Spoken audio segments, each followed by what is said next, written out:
শুভ সকাল বন্ধুরা, তোমরা কি করছো? এই দেখো তোমাদের আজকে পেটাই পরোটা বানাবো। তোমাদেরকে পেটাই পরোটা কি করে হয় একটু দেখিয়ে নিই। প্রথমে একটা লেচি করে রেখেছি, দেখো ওটা দিয়ে দেখিয়ে দিচ্ছি। পরোটাটাকে প্রথমে ভালো করে গোল করে বেলবে, যতটা বড় করা যায় তোমরা বেলার চেষ্টা করো। আমিও করে নিই একটু বড় করে। পরোটাটা বেললে কি হয়, ভালো করে লেয়ারিংটা ভালো আসবে। বেশ যত ভালো লেয়ার হবে তত পরোটা খেতে ভালো লাগবে। একটু নরম সফট হলে তো ভালোই লাগে না? তোমরা কে কে এরকম পছন্দ করো? কলকাতার রাস্তার ধারে সমস্ত দোকানে বিক্রি হয় খুব অল্প দামে। আমাদের উদয়পুর বাজারেও বিক্রি হয়।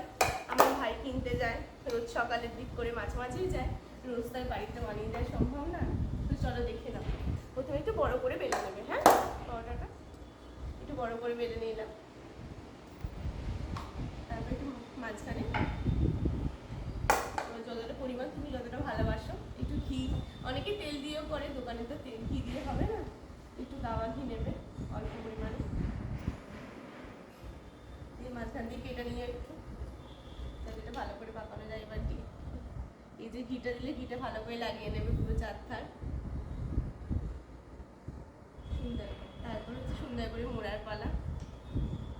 দেখো কীভাবে মুড়ছি তোমরা একটু ভালো করে দেখে নাও প্রসিডিওরটা, তবে তোমরা বাড়িতে বানাতে পারবে খুব সহজেই। খুব অল্প সময়ের মধ্যেই তোমরা সুন্দর করে পরোটা বানিয়ে নিতে পারবে, আর দোকানে যাওয়ার প্রয়োজন পড়বে না। আমরা আমাদের বানিয়ে নিই বাড়িতে। এটাকে এবার মুখটা উপরের দিকে, মুখটা একটু মুড়ে নিও।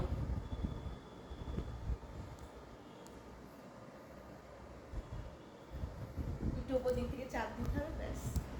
এবার এটাকে বড় করে বেলে নেবো। দেখো এবার বেলছি কীভাবে। এবার যেমন নর্মাল তোমার সুবিধা মতন তোমরা বেলে নেবে। একটু ফেটে ফেটে যাবে কিন্তু খেতে ভালো হবে, আবার ঘি দিয়ে করা।